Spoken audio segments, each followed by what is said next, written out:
Welcome back, everyone, as we continue our studies in the book of Exodus. And this week we find ourselves in Torah portion Mishpatim, which is translated judgments or ordinances or rules, depending on your translation.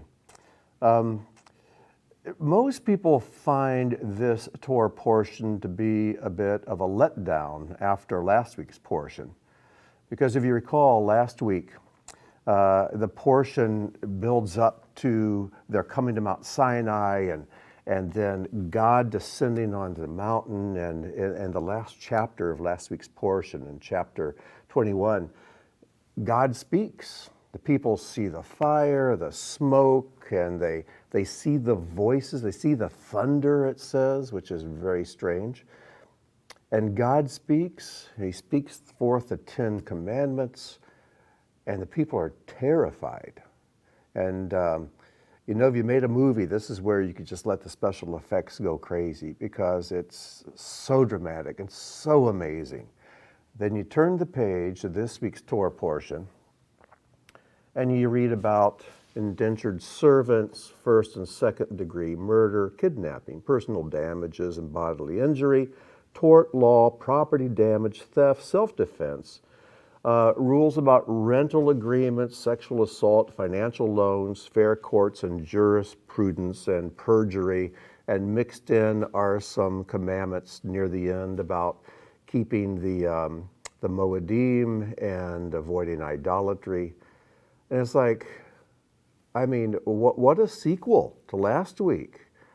And I think if we're honest, it's like, we get to this Torah portion and it's just kind of a downer. But then in the last chapter of the Torah portion, chapter 24, it's not just Moses who goes up the mountain, but Moses and Aaron, Aaron's 2 oldest sons, Nadav and Avihu, and 70 of the elders. So 74 men go up the mountain and they see God. And there's no mention of terror involved this time. But it says they gazed upon the Elohai Yisrael, the God of Israel. That's the first time that phrase is found, the God of Israel. They gaze on him and they eat and they drink. What an amazing ending. Now, if it was me, and it's a good thing it isn't me writing the Bible, I would have gone from chapter 21 with God descending on the mountain and then go directly to chapter 24, where the men go up the mountain, and then the building of the tabernacle, which begins next week. Because it's like God has come to the mountain. I'm going to be with you. You're going to be my people. Now, come on up. Let's have this covenant meal. Now, start building a house so I can come down to the foot of the mountain and dwell right in your midst. But right in the middle, we have, I call it whiplash, because suddenly the brakes are slammed on and we have these, what appear to be really boring laws. I'm not saying they're not important, but it's like, can't we just put them someplace else? Why do they have to be right here? Why do you break such a powerful, dramatic narrative to introduce rules about self-defense and theft and tort law? It just doesn't seem to make sense at first. But God is the author of the Torah. And if God placed them here, then they're placed perfectly, exactly where they're supposed to be. So even though I am talking about how these laws can tend to be kind of boring and seem to really break the flow of the narrative, I'm sure many of us felt that way, but I don't think anyone has articulated this difficulty more than Rabbi Avigdor Miller. And his commentaries I've always found entertaining. He was, if he was an evangelical, he'd be probably one of these tent revival preachers. And I find his writings entertaining. Don't always agree with what he says. He has some biases against Gentiles, which he does not hesitate to voice. But on the other hand, he has some brilliant insights. And so I am going to read to you some of the things he has to say in his commentary on the book of Exodus, on this Torah portion. So just bear with me. I think I want this to really awaken all of us to what God is doing here in this Torah portion with these laws at this time and place. So, Rabbi Avigdor Miller says, now after this was all over, at the conclusion of this glorious experience, there's no question that the people were on a very high level of enthusiasm. It's certain that the people of Israel felt the highest emotions of dedication to Adonai. Their minds were attuned and prepared now for the greatest of ideals, and they expected now to hear the most amazing kind of instruction for walking in the path toward the Lord. The greatest ideals and attitudes, the deepest of Torah secrets, and the mysteries of our purpose in life. I mean, after all, God has been speaking from the top Mount Sinai with the fire and the smoke and the shofars and all of this, and they're ready just to hear what he has to say. After all, the Holy One, blessed is he, the Master of the universe, had just come down on Mount Sinai to rendezvous with his chosen people and to prepare them for their historic future as the one nation that would serve him until the end of all history. And the people of Israel was on such a high that they were ready to accept it all. They said, we will hear and we will do. We want to do everything. Just let us know the path that we should walk on in order to delight in your presence forever and ever, and we will run in haste down that road. And so what happened then? What followed the giving of the Torah? A remarkable thing. Quote, and these are the Mishpatim, the statutes, the rules that you, Moses, should place before them, unquote. Laws of dealing with your fellow man, all forms of damages and the monetary relationships with those around you. We sit down to learn Mishpatim with commentaries, and we're reading a book of law. The dry details of how to treat your fellow's own property, his cows and his sheep, his shirt and his land. All the various payments for bodily injury and the laws of torts and contractual agreements. What is Torah portion Mishpatim doing here? These aren't the high ideals we were waiting for. Is this what we accepted the Torah for? We had just heard the voice of Adonai, the booming thunder, the bolts of lightning, the smoking mountain. We saw the presence of Adonai with our own eyes, and for this, just to hear these mundane monetary laws? It's a remarkable fact that this was the introduction to their relationship with the Holy One. The details, the minutiae, the petty claims and counterclaims of a man and his fellow were the first things that they heard from Adonai after the great event at Mount Sinai. Just at that very moment, when their hearts were open to everything, ready to hear the most sublime ideas. I don't know about you, but I think it's a big question. What's Mishpatim doing here? Now, certainly, the giving of the Torah opened up for the people of Israel a vista of shleimus, a new horizon of peace and wholeness. A new horizon of lofty ideals and noble attitudes. Absolutely it did. The Torah is a ladder that reaches all the way to the heavens. Great ideals of the mind, perfection of character, and nearness to Adonai. It's all included in what the Torah teaches us and obligates us. But what we're learning here is that portion Mishpatim is how to get there. The very first rung of the ladder that goes to heaven, like Jacob's ladder, the top was in the heavens. The very first rung of the ladder to heaven is to learn about damages, because these laws almost all have to do with damages to your neighbor or damages to God. It's the attitudes that we learn from Torah portion Mishpatim that will guide us all of our lives as we come close to Adonai. What comes afterwards is certainly a good thing, but the first rung is damages. tort law, bodily injury, property damage, responsibilities to your neighbor. These rules of Mishpatim. Mishpatim is the necessary beginning, the foundation of all greatness. But the question we have to ask is, why is this so? Why is it that in order to begin a career of devotion to God, you have to make it your business to be very cautious about being careful with your fellow man's safety and the safety of his property? Why is portion Mishpatim the first rung on the ladder, the foundation of service to God? And so we'll explain as follows. Now listen carefully to what Rabbi Miller says.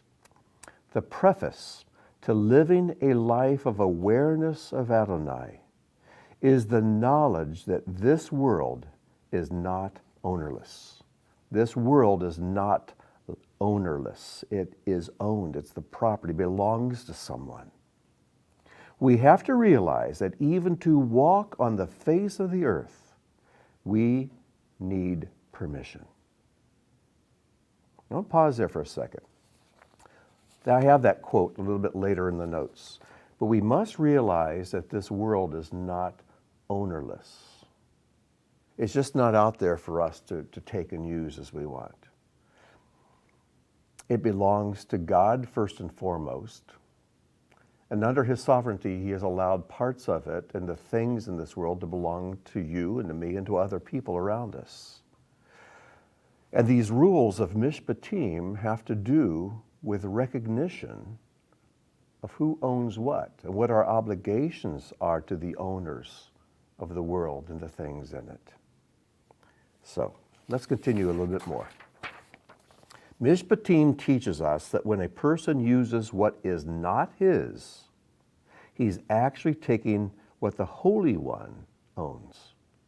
When he's not careful with other people or their property, then he's making his way in this world without the permission of Adonai.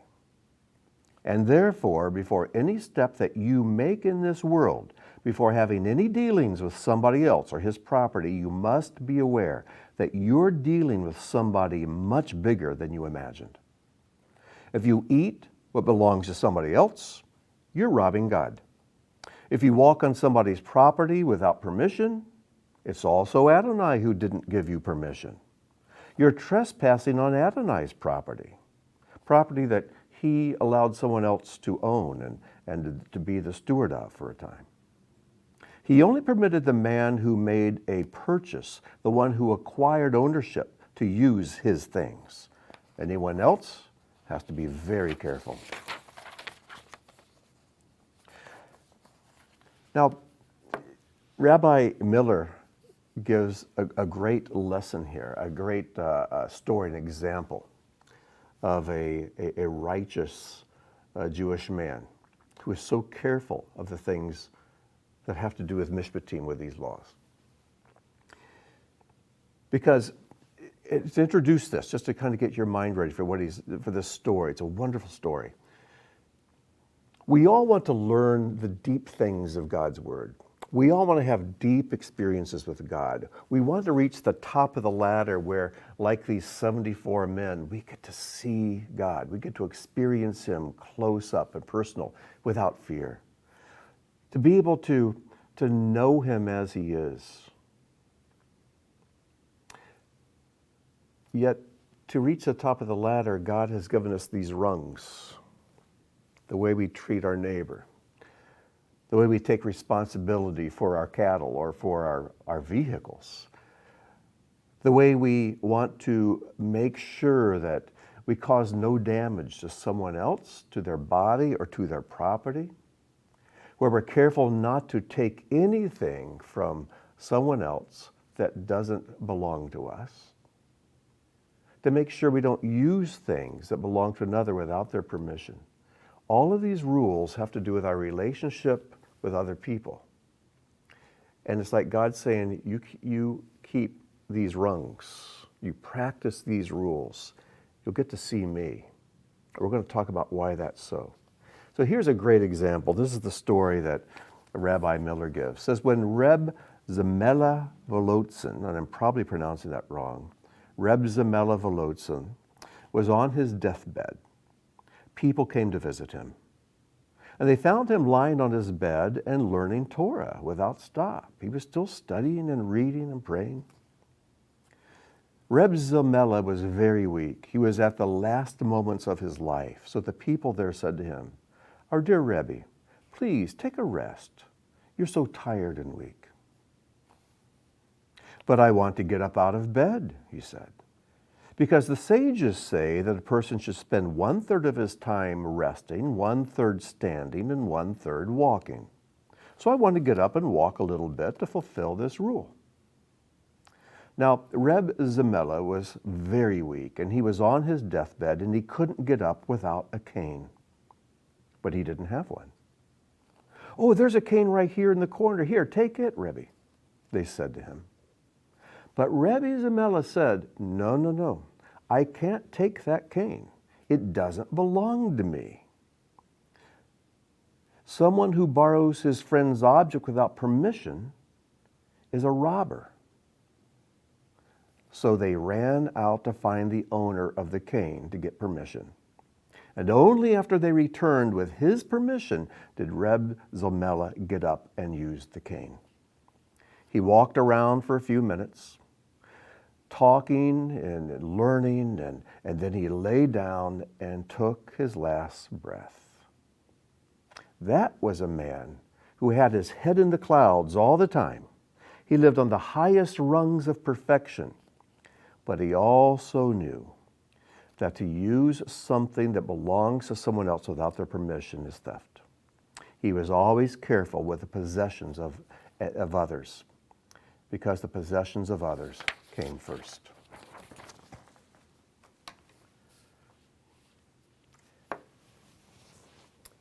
If we really think about it, we are all often committing some form of theft. Maybe you're part of the praise team at your faith community. So you're practicing late into the night with your band, loudly. Maybe you're keeping the neighbors awake, and you're robbing them of their sleep.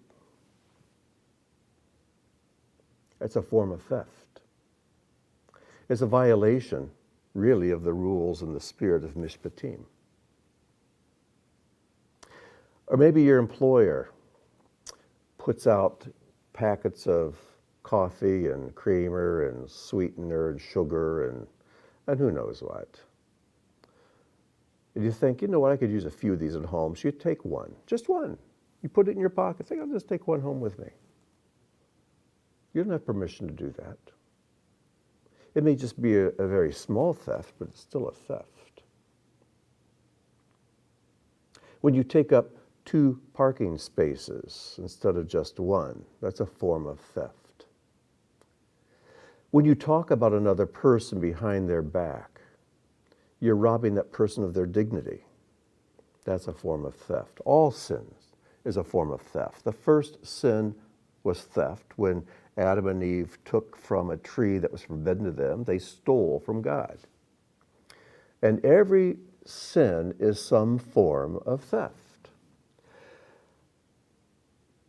And as I've said many times before, I believe this is the reason why Yeshua is depicted as being crucified between 2 thieves.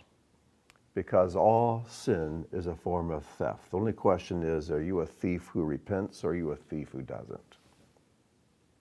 So, in review, just to catch us up, make sure we're on the same page. In the last chapter of last week's portion, in chapter 20 of Exodus, the people saw the lightning, they saw the thunder, they saw the smoke and the fire, and they heard God speak.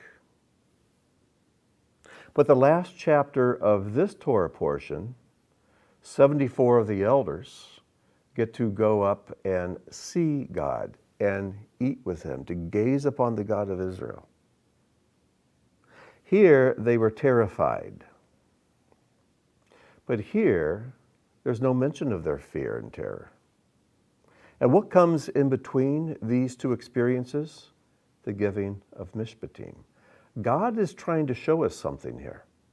God is trying to show us that there is a bridge, or better yet, a ladder, that we must ascend, that we must practice rung by rung. We must exert the effort, commandment by commandment by commandment, if we want to draw closer to Him. And so I have this illustration. Down here at the bottom you have hearing God, which is what took place in Exodus 21, and at the top of the ladder, seeing God, which takes place in Exodus chapter 24. But in between, what you have are the commandments of Mishpatim. Don't doubt for a moment that God placed these rules exactly where He did to connect these two experiences. He did not make a mistake. This is not an editorial error. Some redactor didn't say, well, let's just stick these commandments in here. No, God did. He placed them there exactly. He wants to teach us something. And you may wonder, well, how is it that keeping these commandments, which all talk about my relationship with others, how do they help me see God? How do they help me draw closer to Him? And the answer is quite simple. If we have a deep awareness of others, and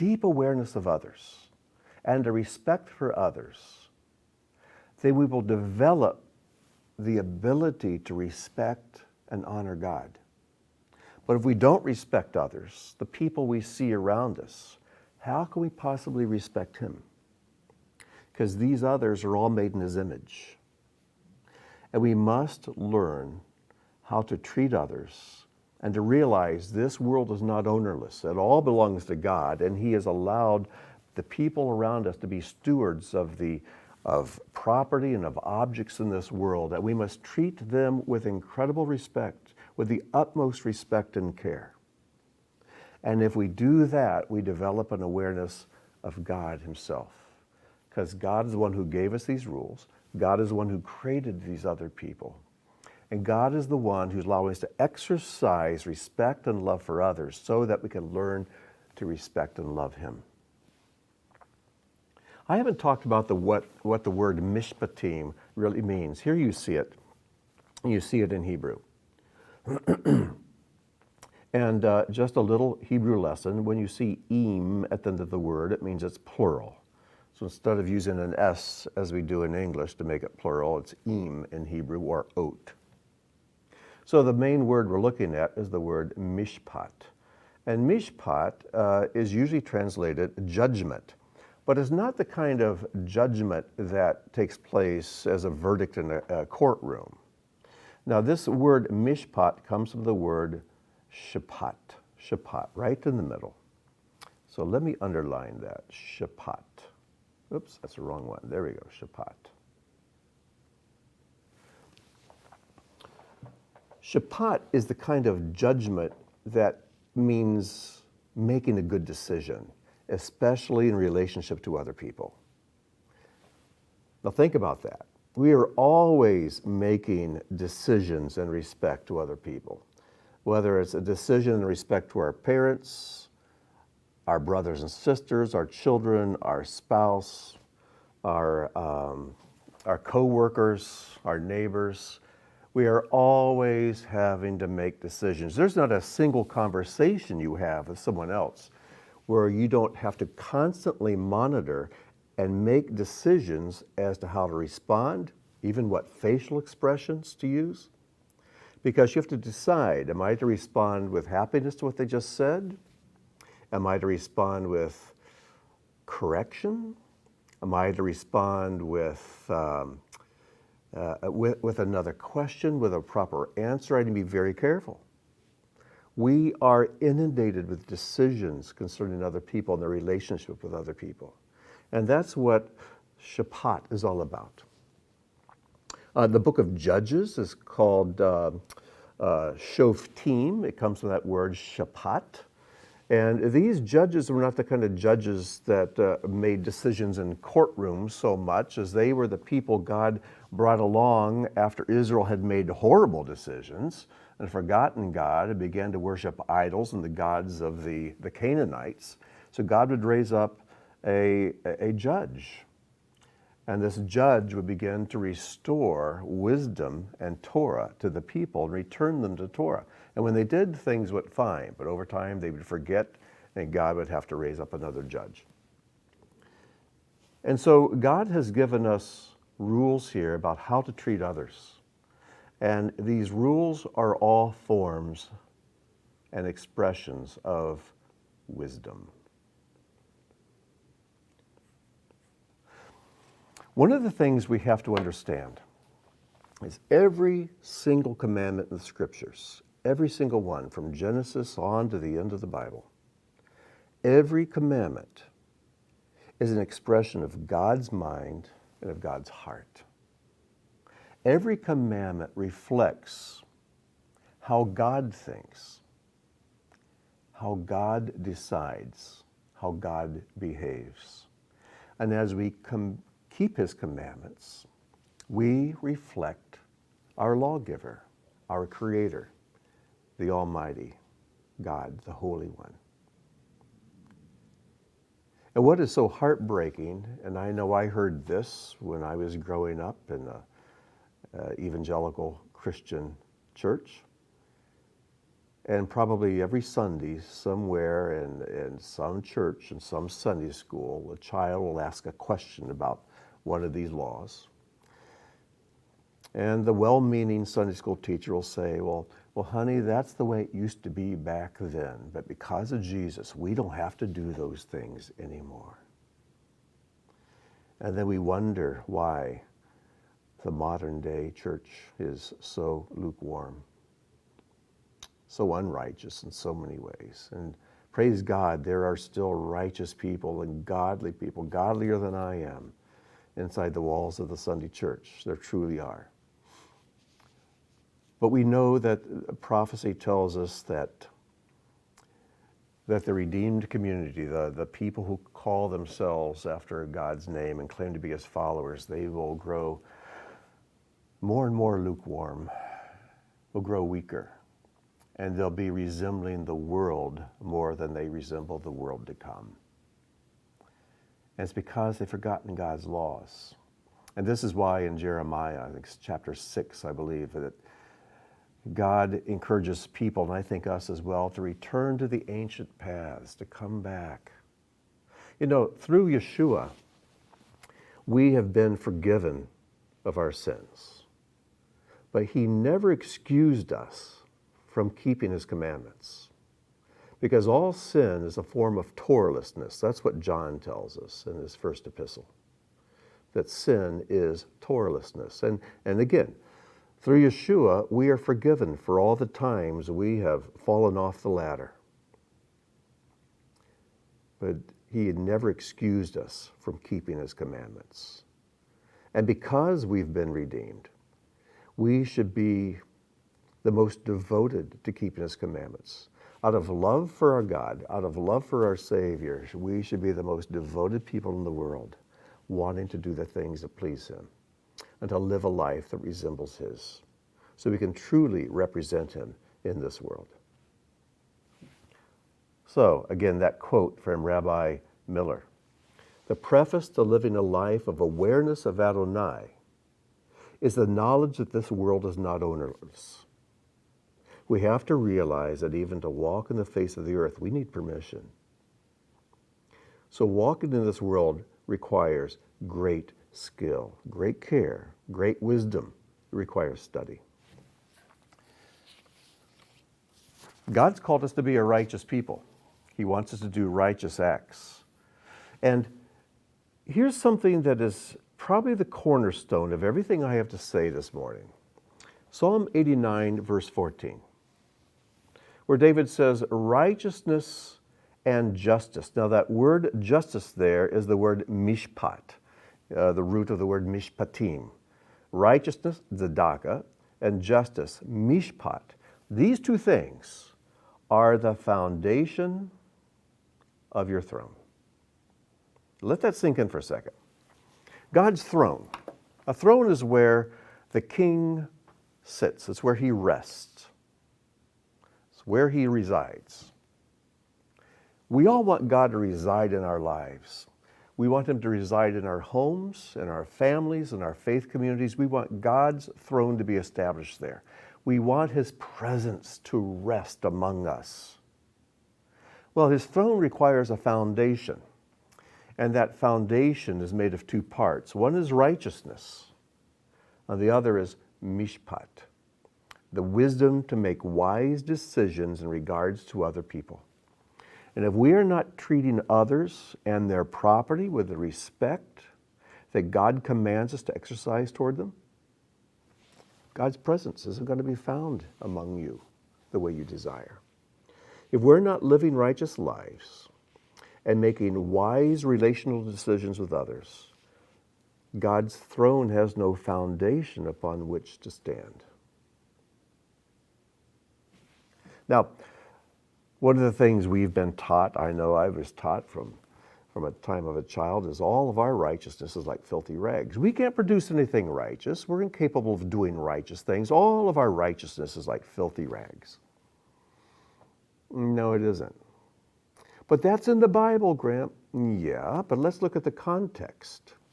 And we don't have the time to go through the entire context of that statement, but if you look at Isaiah 64, verses 5 and 6, this will give us enough of a context to give you an idea. Isaiah, the prophet, is speaking to the people of Israel, and he's warning them, he's rebuking them for their sinfulness, for forgetting God, for drifting from his Torah, and for not keeping God in their awareness. And so Isaiah says, he's speaking to God, says, you meet him who joyfully works righteousness. God will meet the person who joyfully works righteousness. And that word joyful is important too. Those who remember you in your ways. But when you were angry, we continued sinning. In our sins we have been a long time. And shall we be saved? Will you come and save us? Will you hear our prayers? Will we repent and call upon you? We have all become like one who is unclean. Now notice that. We've become like one who's unclean. It doesn't say we're born that way. It doesn't say we're always that way, but we've become that way. And all our righteous deeds are like a polluted garment, filthy rags. So what Isaiah is saying here is not a blanket statement for all of humanity. He's applying it to this particular place where Israel found themselves as they had drifted from God, when they'd fallen away from him. And if you still are not convinced that people can do righteous things, then how do you explain Luke chapter 1, verses 5 and 6, where it describes Zechariah and Elizabeth? These were John the Immerser's parents. And it says, in the days of Herod, king of Judea, there was a priest named Zechariah of the division of Abia, and he had a wife from the daughters of Aaron. So she was also a Levite.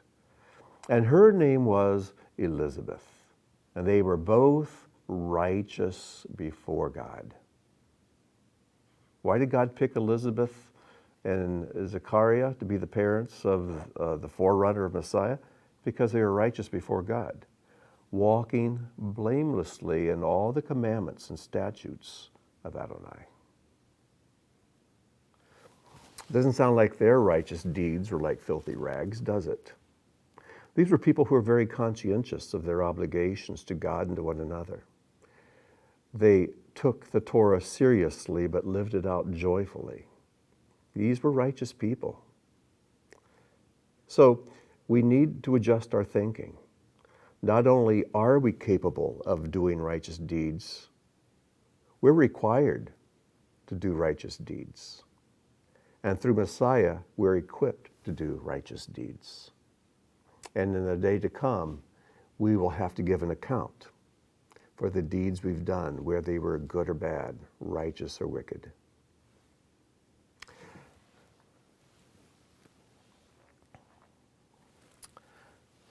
Now, what I'd like us to do is we haven't even really gotten into to studying the portion yet. And we have all of these commandments, these rules. I don't know exactly how many there are. I wish I had gone back and counted exactly how many commandments are in this portion of Mishpatim. Because then we'd know how many rungs are in the ladder, wouldn't we? But what I want to do is take a sampling. I'm going to take 3 of the commandments that I've pulled out, because every one of these commandments, whether it's a commandment about owning a slave or selling a daughter to someone who may want to marry her or have her marry his son, or whether it's about digging a pit and failing to cover it, or your bull going and goring a neighbor's animal or your neighbor. Every single one of these has relevance for our lives now, today, in the 21st century. Every one of them does. And we need to develop the skill and the ability to take each of these commandments, to study it, to ponder it, and to meditate on it, and then see how it applies to our lives. Because each one of these is a rung in the ladder, and if we can apprehend each one of these and build it into our lives, we become more aware of other people, we become more righteous, we come closer to seeing God face to face, to really reflecting His glory and His goodness in our own countenance. I know it's a tall order, and we may never accomplish it fully, but we're not excused from trying. So let's grab the first rung and the second and the third. Let's go up this ladder as far as we can, because it will change the world. Not to mention it will change you. So let's just take 3. By the way, in the questions at the end, I'll give you a little heads up on this.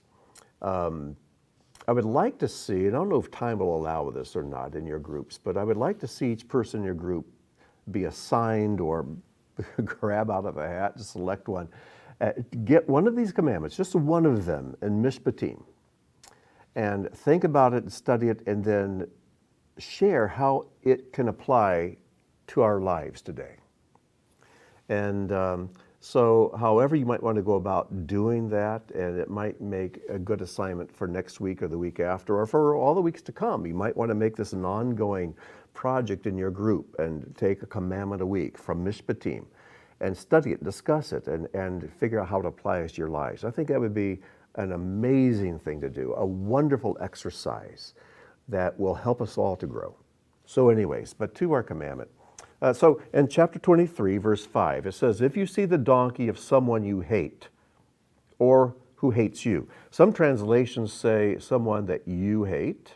Now remember, you can hate someone and love them at the same time, because hate is an emotion, and you can't quite help it if you feel hatred towards a person. But love is not an emotion, it's an action. And that's what this is about. And so you can be very turned off by somebody and yet still behave in a way that is loving and godly toward them. Now we're to fight that hatred in our heart, because emotions, negative emotions, whether it's hate or jealousy or pride, these emotions can work like an acid that will eat away at us. So we need to deal with that emotion the best we can. Time is very helpful, but we must also not feed that emotion. And we need to make sure we starve that emotion as much as we can so it eventually goes away. But there's no question that we sometimes can feel hatred towards another person. But if you do hate somebody, you can still act lovingly, behave lovingly in a way that is an action that God performed toward them. Now, the way the Hebrew puts this, it can either be someone you hate or someone who hates you. It's basically if you encounter someone and there's hatred between you. That's kind of how it's worded. This form of the word hate is only found twice in the scriptures. But anyways, there's hatred. and you see the donkey of this person you hate or a person who hates you, but there's hatred between you. You see his donkey crouching under its burden, so it's loaded up. You think of a donkey as the pickup truck of the first century. Donkeys were extremely strong, and they didn't tire out, and you could just load them up, and it's unbelievable how much they could carry, and they just seemed to be delighted to do that. So he's crouching under its burden. And you think of it as maybe tipping over because it's carrying so much weight that maybe it got pushed off the road and it fell in the ditch. But it can't get up. It's under its burden. Would you refrain from helping him? You shall help repeatedly with him, not the donkey, but with the person who owns it. Now, the key word here is the word help.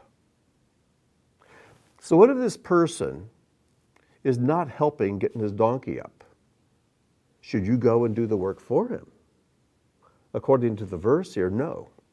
You'll help the owner with his donkey, but you won't do the work for that person. You know, Rabbi Jonathan Sachs, has a wonderful commentary on this portion. I'll read just a short paragraph where he comments on this verse. He says, we have a responsibility to those who acknowledge responsibility. Let me say that again. We have a responsibility to those who acknowledge responsibility. If, however, the person concerned refuses to exercise his duty to his own overloaded animal, then we do not make things better by coming to his aid. On the contrary, we may make it worse by allowing him to escape responsibility. We become, in the language of addiction therapy, codependents. We reinforce the very problem we are trying to help solve by allowing the individual to believe that there will always be someone else to do what is morally necessary. We create what psychologists call learned helplessness. In strictly personal terms, it may be righteous to help someone who refuses to help himself, but there is a risk that we are thereby making ourselves better at the cost of making society worse. It's a powerful statement. And maybe this is one of the reasons there's hatred between you and this other person. They hate you or you hate them. It's because they don't take responsibility for their lives. And they hate you because you seem like a goody-goody, like you're more holy than everyone else. I don't know. But we help those who are willing to help themselves.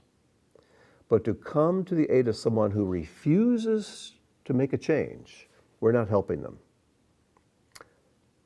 I know of people I could name, I'm not going to, but I know of a number of people, good people, believers. And over the years, every time I'll see them, I'll say, well, how are you? How are things going? All right, I guess. Well, what's going on? And it's always the same thing. Oh, it's my wife. It's the kids, it's the job, it's the this, it's the that. And you begin to see a pattern come up. You realize they've never lifted one finger to make a change in their lives. You realize that all these things that they moan about are right there in their hand, and they could do something about them if they would only exert the effort. They'll just do something. And then there's part of me that wants to reach out and help them. Let's spend some time, let's talk about this. And you realize, even after I do that, I realize it doesn't change anything.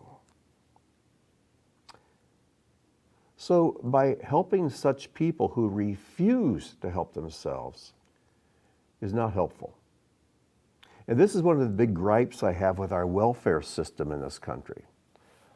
I think it's fine if the government or we have systems in place to help people who cannot help themselves. But we are paying the price for having systems in place that help people who refuse to help themselves. And as the scriptures say, if a man will not work, neither let him eat. And I tell you what, hungry people can learn pretty quickly the value of hard work. So there's a verse we just read about a donkey and a burden, and we think, well, I don't know anybody who even owns a donkey, or if they do, uses it to bear burdens. On the other hand, we all know people who this verse describes. So there is a personal application here. And let me take this one step further. Not only do we learn from this verse something about how we should behave, we learn something. Again, every verse expresses how God behaves.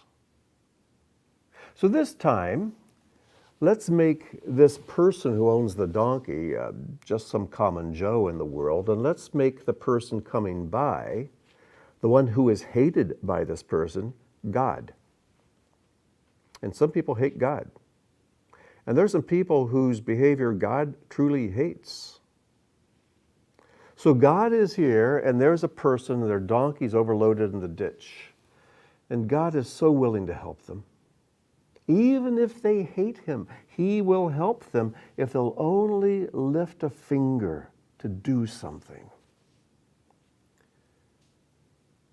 And I think in so many of our cases, we think, where is God? He says, I'm right here. I'm waiting for you to take the first step.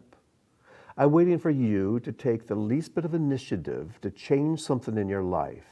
And if you will, I'll be right there with you to help you make those changes. Even if you hate me, I'll help you. You see how valuable this verse is? We can see ourselves in it, but we can also see God in it. And every one of these verses, every single one of them, every commandment in this portion teaches us those two things about ourselves and about him.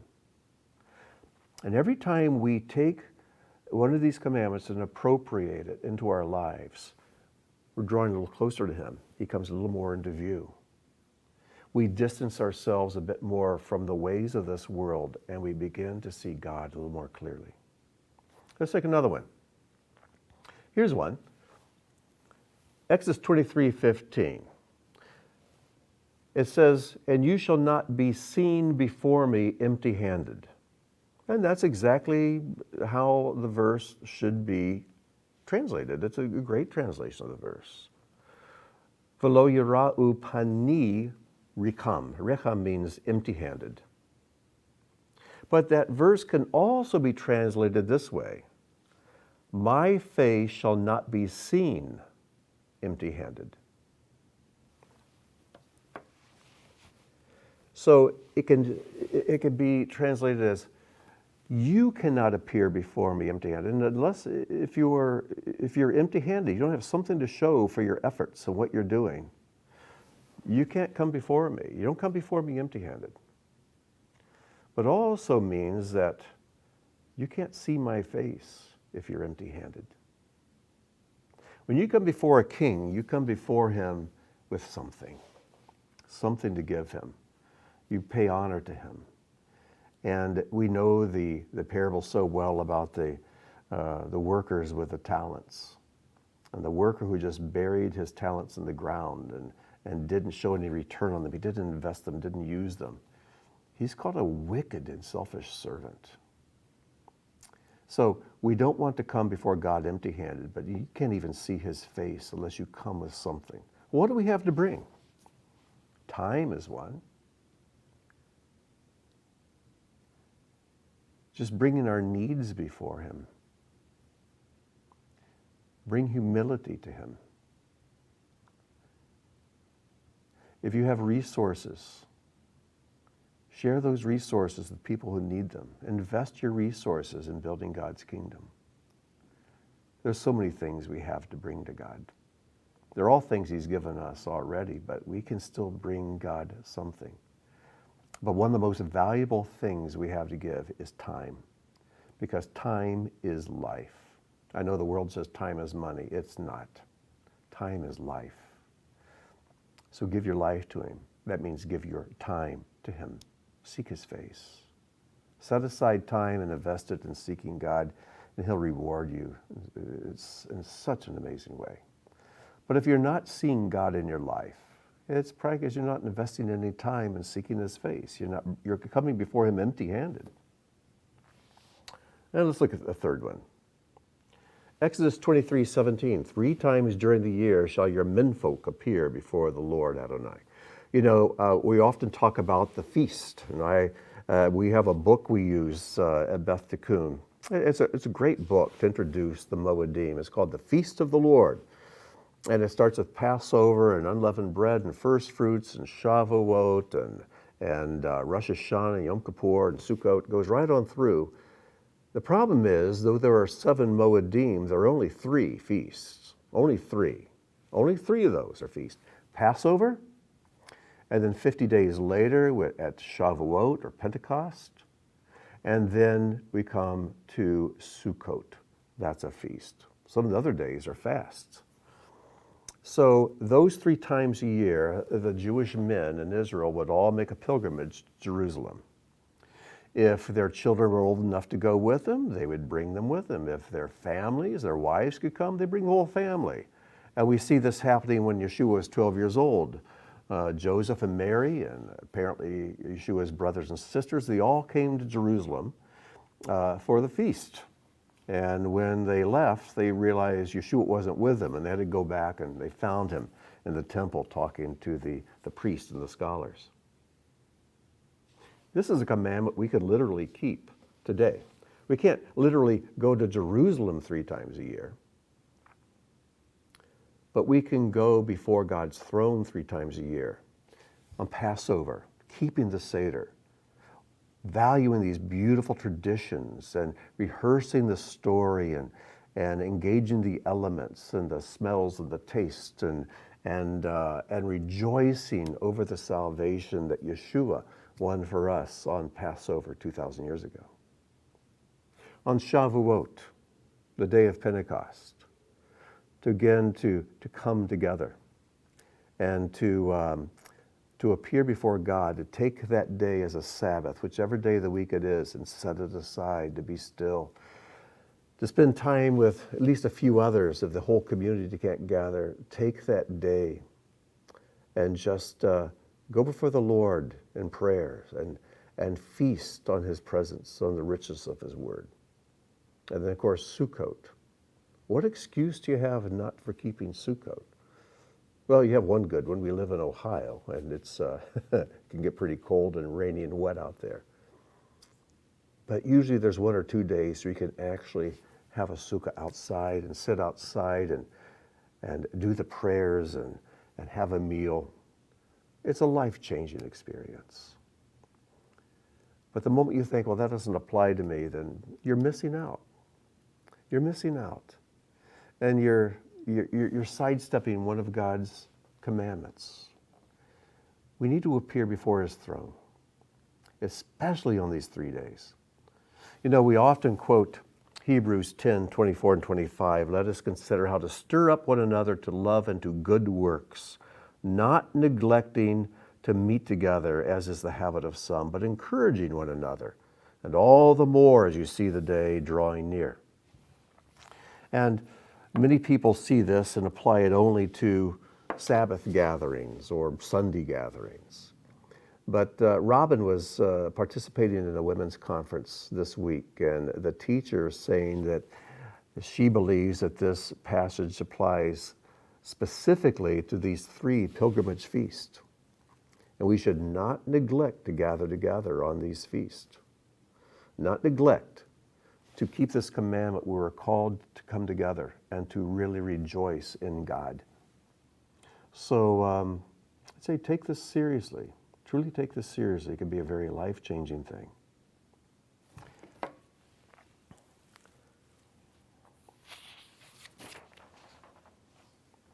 I'm not going to take much time on this, but it's in your notes.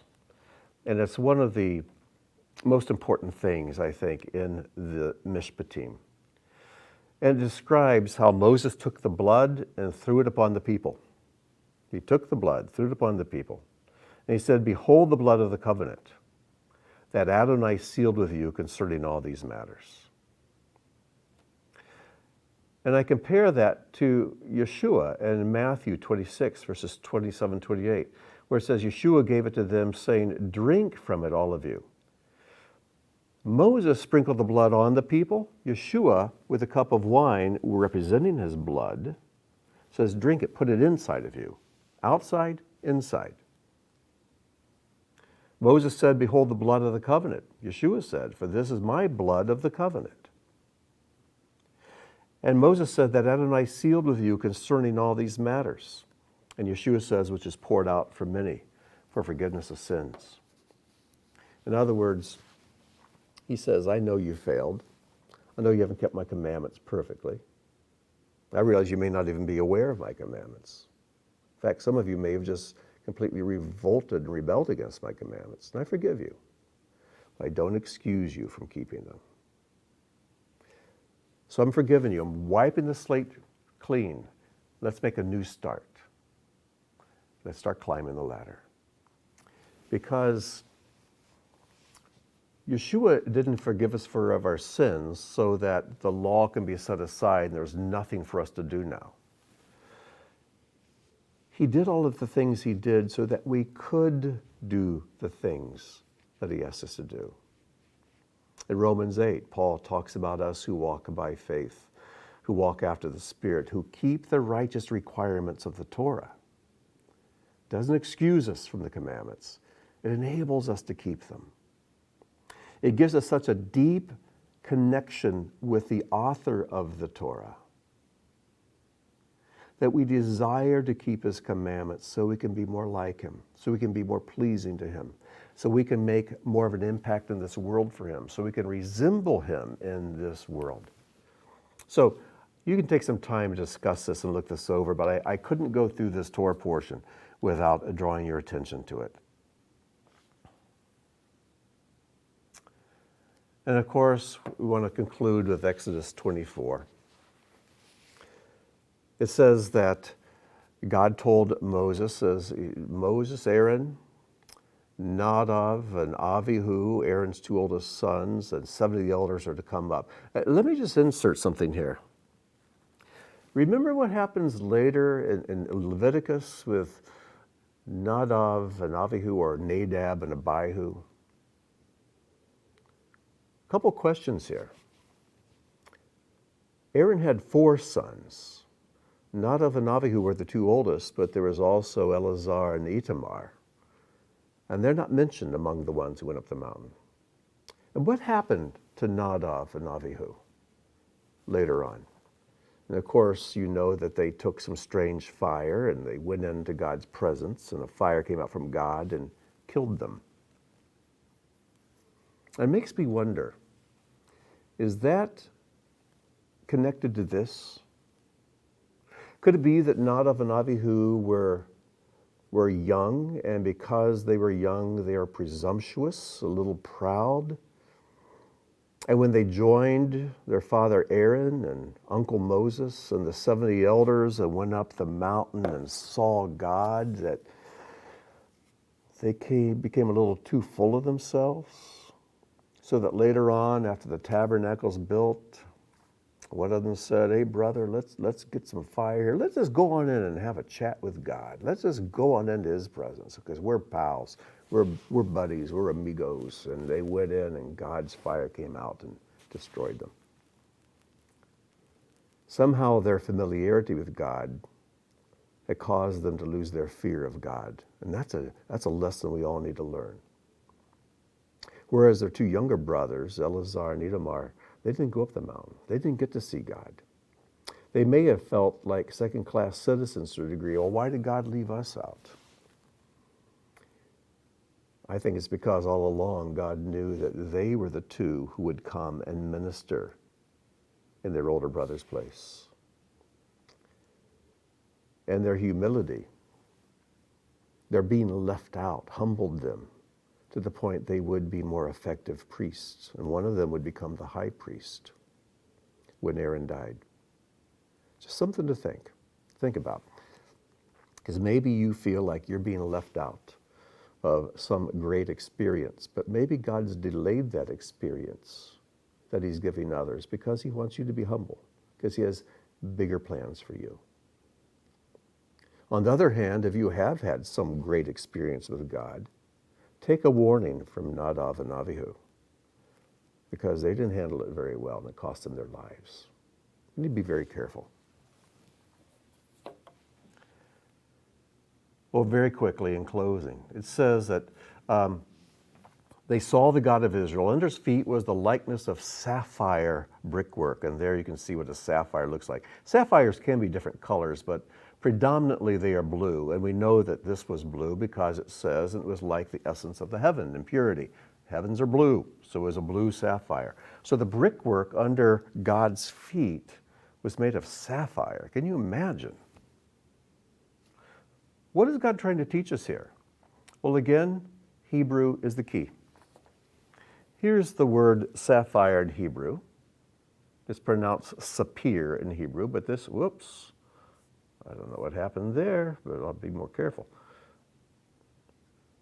So this is sapphire, sapphire. But it comes from a word that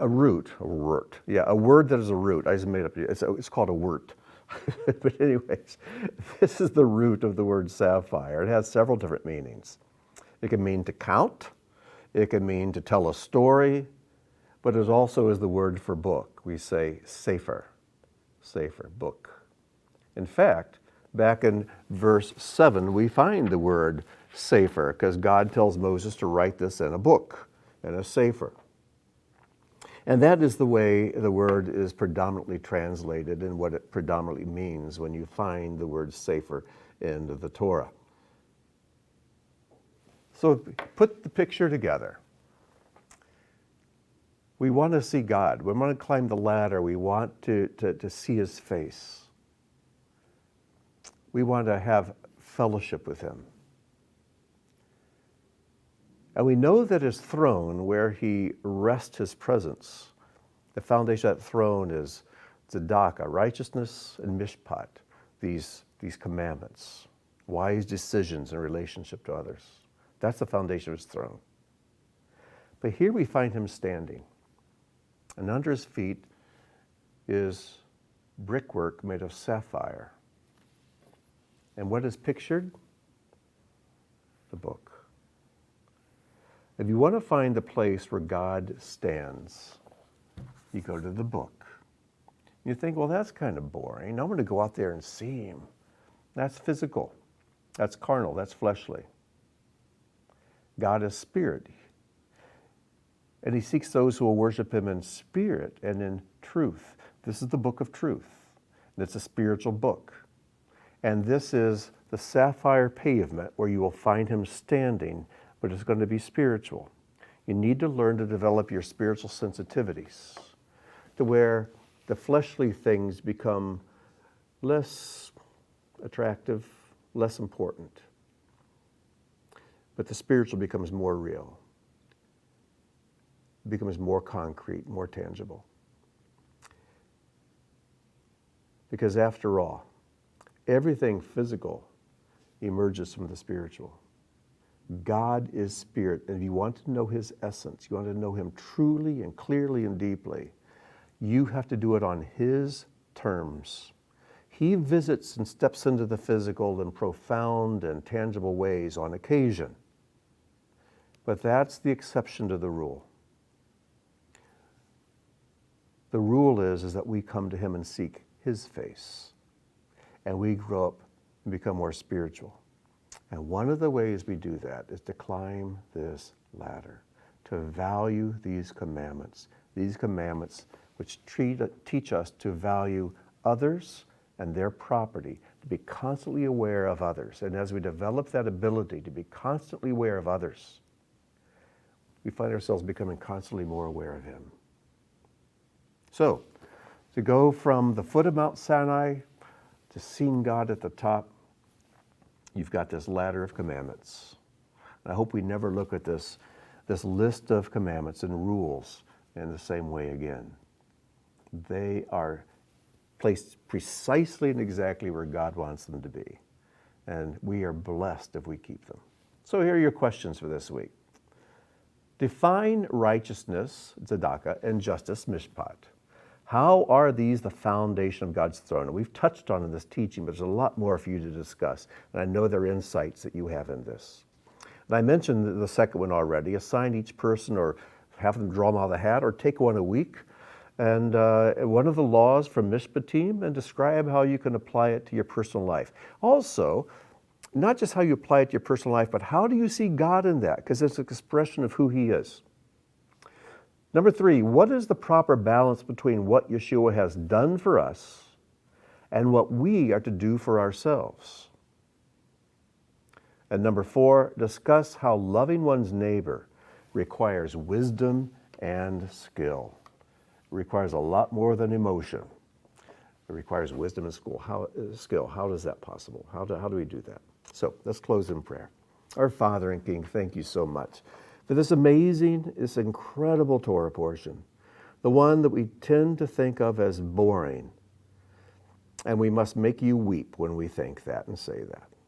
So Father, I pray you would awaken our hearts to take each of these commandments to heart and to employ it in our lives, and through it to love you better and to love our neighbor as ourselves.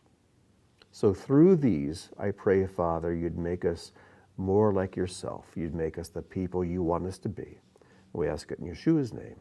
Amen.